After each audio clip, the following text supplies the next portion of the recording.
Bonjour à tous, je vais vous parler de Past Life, Nos vies d'avant, un film de Céline Song qui est sorti en France le 13 décembre 2023. Alors il s'agit d'un film américain, mais la quasi-totalité du film étant coréen, puisque les deux personnages principaux sont coréens d'origine. Alors il y a un peu de coréen, un peu d'anglais, mais c'est un film qui est essentiellement tourné vers la culture coréenne. Le film nous raconte l'histoire de Nora et Esung, qui sont deux amis d'enfance et qui sont, on va dire, amoureux, mais bon, ils sont trop jeunes pour se le dire. Et les circonstances vont les séparer, ils vont se revoir à plusieurs moments de leur vie. Et cet amour qui était naissant, voilà, il y a toujours quelque chose qui subsiste. Et puis, du coup, le film va nous retracer ces moments de retrouvailles. Malheureusement, j'ai été quand même assez déçu, surtout que j'avais entendu des critiques qui étaient vraiment excellentes. Et il y a quand même des défauts dans ce film qui font que moi je ne suis pas vraiment de cet avis-là. Déjà, le premier défaut, c'est le rythme du film. Alors, c'est pas très lent, mais c'est quand même assez lent. Il y a beaucoup de plans qui servent pas à grand-chose.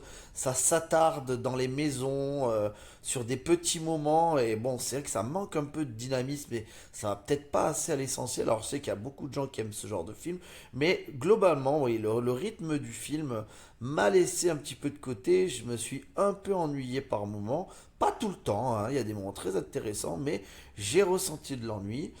Ensuite, leur histoire, elle est très belle, sauf que il y a des petits soucis quand même. Déjà, moi je trouve que on est capable, dès le début du film, même en lisant le speech, de savoir un petit peu comment le film va se tourner et comment l'histoire va tourner. Moi, j'y étais persuadé que ça allait se terminer comme ça. Du coup, je n'ai pas été surpris. Ça, je trouve ça un peu dommage. J'aurais bien aimé être surpris dans ce film et je ne l'ai pas été. On a un personnage, donc les deux personnages principaux sont magnifiques. Euh, Ils sont vraiment très beaux, les deux. Leur relation est magnifique également. Là, il n'y a rien à dire. C'est très touchant. Il y a de belles musiques. C'est très bien filmé. Par contre, le, le mari de Nora qui apparaît voilà, un moment dans le film, je suis désolé, mais ce personnage-là n'est pas à la hauteur de ces deux-là. Il manque de charisme. Alors, c'est un garçon sympathique, mais ils auraient mieux fait, à mon avis, de choisir un personnage un petit peu plus à leur hauteur, ce qui aurait aussi expliqué voilà, les choix et tout ça qui sont faits dans ce film. Mais bon, moi j'ai trouvé que ce personnage-là était globalement raté.